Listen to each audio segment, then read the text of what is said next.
Hi நண்பர்களே, இன்று நாம பார்க்க போறது ஒரு சிரிப்பு சுவாரஸ்யம் நிறைந்த கடற்கரை கதை.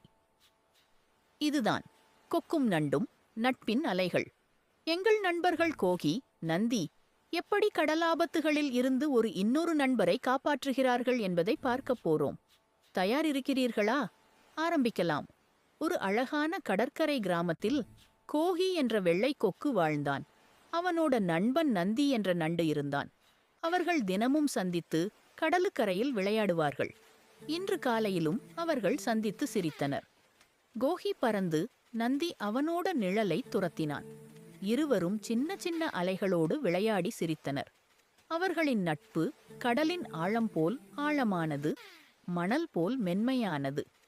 ஒரு நாள் கோகி ஒரு மீனவர் வலையில் சிக்கிய சில மீன்களை கண்டான். அவன் உடனே நந்தியை அழைத்தான்.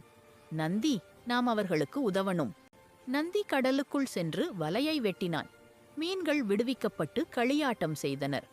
ஒரு மாலை வானம் கருமையாக மாறி கடல் அலைகள் ரொம்ப உயர்ந்தன. கோகி சொன்னான், நந்தி, புயல் வருது, நீ உடனே கடலுக்குள் போ. நந்தி பதிலளித்தது, நண்பா, நான் உன்னை காப்பாத்தப் போறேன். புயல் முழு இரவும் கடலை கொந்தளித்தது.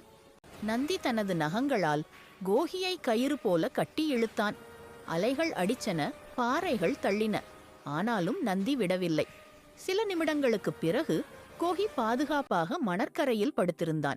அடுத்த காலை சூரியன் எழுந்தது. கோகி மெதுவாக கண் திறந்தான்.